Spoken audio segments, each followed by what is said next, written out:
আমি বগামাটিৰ বৰনদীৰ অভয়াৰণ্যৰ মাজত য'ত নেকি আমি ভাবিব নোৱাৰোঁ ইয়াত যে বিতুপন আহিব।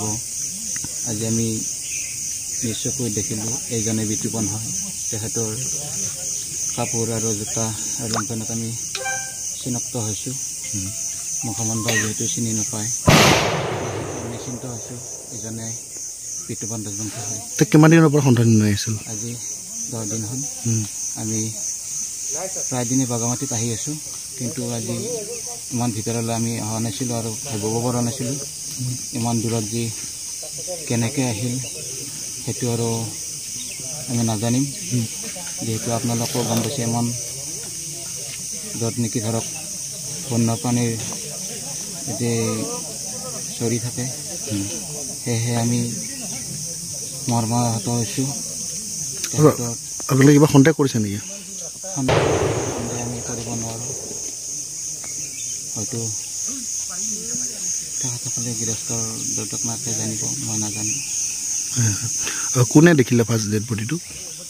ইয়াত এনজিঅ'ৰ মানুহ আৰু ফৰেষ্টৰ মানুহ আহিছিল বোলে। তেখেতসকলে আমাক ফোন কৰিলে, মানে মোক অচি ছাৰে ফোন কৰিলে ফাৰ্ষ্ট, তাৰপৰা ছেকেণ্ড আমাৰ কলিতা ছাৰে ফোন কৰিলে আমাৰ হেৰিৰ পৰা তামোলপুৰৰ পৰা। তাৰপিছতহে আমি ইয়াৰ পৰা গম পাইছোঁ। জুলিমা বাইদেউ ফোন কৰিছে আৰু আমাৰ শান্তি বৰদাও আমাক ফোন কৰিছে। তেওঁ 10 দিন পূৰ্বে ক'ত যাম বুলি ওলাই আহিছিল? তেওঁ ৰঙীয়া বিএড কলেজত যাম বুলি ওলাই আহিছে। অনদিনাৰ দৰে সেইদিনাও আহিছে। যেতিয়া নেকি ধৰক সময় উকলি গ'ল, তেখেতৰ এটা নিৰ্দিষ্ট টাইম আছে স্কুলৰ পৰা ঘৰত অহা, সেই সময়ত আহি নোপোৱাত মাক চিন্তিত হৈ ফোন কৰাত ফোন যেতিয়া ৰিচিভ নকৰিলে, তেতিয়া নিশ্চয় ল'ৰা কিবা বিপদ হৈছে বুলি জানি মোক ফোন কৰিলে।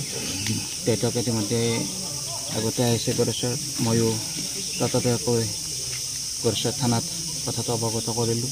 তেখেতসকলে আমাক এটা লোকেশ্যন দিলে।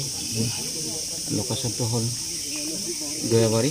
আমি সেই ৰাতি তাত আমি 2টা বজাত বুলি ঘূৰি আছোঁ। নহত সেইদিনা আকৌ আহিলোঁ ছাৰহঁতক লগত লৈ।